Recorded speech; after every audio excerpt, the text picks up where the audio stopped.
میں نے ایک گاڑی قسطوں پر فروخت کی تھی، خریدار نے اکثر قسطیں ادا کر دی ہیں، کچھ باقی ہیں۔ اب یہ آدمی گاڑی بیچنا چاہتا ہے تو میں سے گاڑی خرید سکتا ہوں؟ ادریس نوشہرہ: بھائی کم قیمت پر جائز نہیں ہے۔ اگر وہی قیمت جس پر آپ نے بیچی تھی وہ قیمت ہو یا اس سے زیادہ قیمت ہو تب تو جائز ہے، کم پر آپ نہیں لے سکتے۔ اقامت امام کی بالکل پیچھے کھڑے ہو کر کہنا ضروری ہے یا کسی اور طرف کھڑے ہو کر بھی کہی جا سکتی ہے؟ عبد الرحمن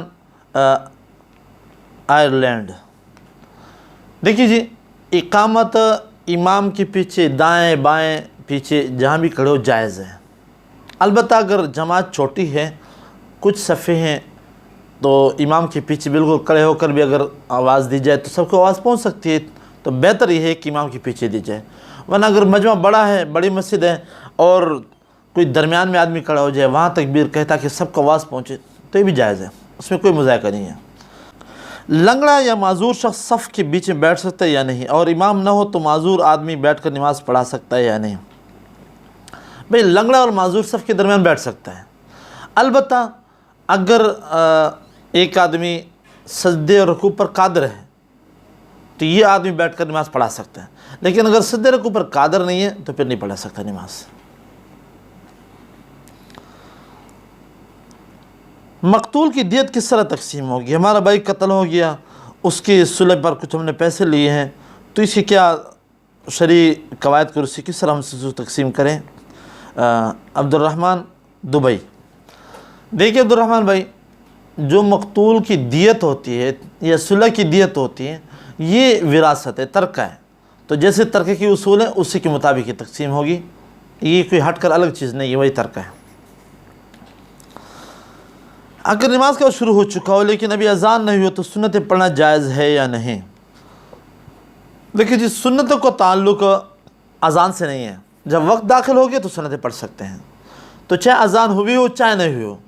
البتہ یہ اذان کے بعد اور فرضوں کے درمیان کا جو ٹائم ہے بہتر ٹائم ہے، اس ٹائم آدمی باتیں بھی نہ کرے، گفتگو بھی نہ کرے، اس ٹائم آدمی سنت ادا کرے، نوافل ادا کرے، اور یا کوئی ذکر و اذکار میں مشغول ہو، یہ مبارک وقت ہے، اس کو آدمی فضول میں ضائع نہ کرے۔ مجھے کسی نے بطور امانت ایک چیز دی تھی، وہ مجھ سے چوری ہو گئی، تو اب مجھ پر تاوان دینا لازم ہے یا نہیں؟ دیکھیے جی، آپ کے پاس جس نے چیز رکھی ہوئی تھی، اگر وہ چیز آپ نے محفوظ بھی رکھی تھی، صحیح ثابت رکھی تھی، اس کی حفاظت میں کوئی کمی آپ نے نہیں کی تھی، اور پھر بھی چوری ہو گئی، تو پھر آپ کے میں کوئی لازم نہیں۔ لیکن اگر آپ میں اس میں آپ کی کوتاہی تھی، اس میں آپ نے کوئی کمی کی تھی کسی بھی طور پہ، حفاظت کی صحیح نہیں کی تھی یا لاپرواہی کی تھی، اور پھر چوری ہو گئی، پھر سے وہ تاوان دینا پڑے گا، تاوان لازم ہے۔ میرا سوال ہے کہ رسول اللہ صلی اللہ علیہ وسلم نبوت ملنے سے قبل غار حرا میں جا کر عبادت کرتے تھے، اس وقت نماز فرض نہیں ہوئی تھی، دیگر شرعی احکام نازل نہیں ہوئے تھے، تو پھر آپ کیا عبادت کرتے تھے؟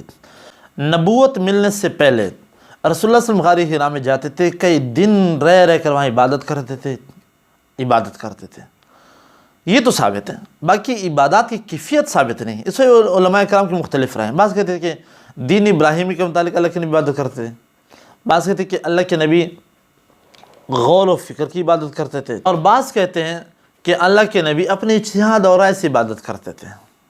تو بہرحال عبادت ثابت ہے، لیکن عبادت کی کیفیت ثابت نہیں ہے۔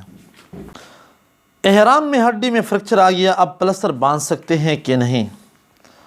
احرام میں ہڈی میں فریکچر آ گیا تو احرام کی صورت میں بھی پٹی باندھ سکتے، جائز ہے، مجبوری ہے، اس سے کوئی دم صدقہ وغیرہ لازم نہیں آئے گا۔ فارمی مرغی یعنی برائلر کو کھانے میں خون اور دیگر ناجائز چیزیں کھلائی جاتی ہیں، تو کیا ان کا گوشت کھانا جائز ہے یا نہیں؟ فارمی مرغی یعنی برائلر یا شیور وغیرہ جو ہوتے ہیں، ان کا گوشت جائز ہے، اس میں کوئی مذائقہ نہیں ہے۔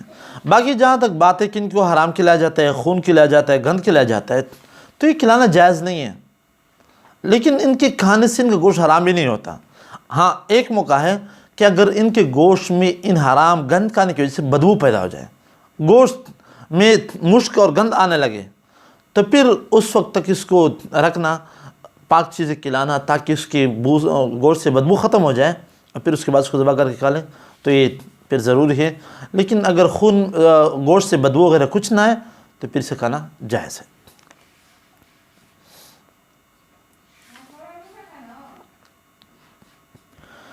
ناخن کاٹنے کا سنت طریقہ کیا ہے؟ ناخن کاٹنے کا سنت طریقہ صحیح حدیث سے کوئی ثابت نہیں ہے. جہاں تک بات ہے پہلے دائیں ہاتھ کی کاٹ لیں پھر بائیں ہاتھ کی کاٹ لیں.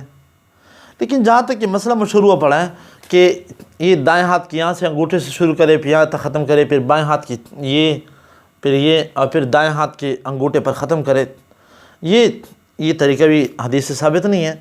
بس طریقہ اچھا طریقہ یہ ہے کہ پہلے دائیں ہاتھ کی مکمل کاٹ لیں پھر بائیں ہاتھ کی مکمل کاٹ لیں، کیونکہ کوئی طریقہ حدیث سے ثابت نہیں ہے. مجھے بلڈ پریشر کا مرض ہے کہ اس کے لیے کوئی وظیفہ تجویز کر دیں. دیکھیے سورۃ الرعد کی آیت ہے الذین آمنوا وتطمئن قلوبہم بذکر اللہ الا بذکر اللہ تطمئن القلوب، آیت نمبر 28 ہے. اس کو آپ ہر نماز کے بعد 7 بار پڑھا کریں اور اپنے پر دم بھی کیا کریں اور 7 بار پانی پر دم کر اس پانی کو پی بھی لیا کریں، انشاءاللہ تعالیٰ صحت دے گا.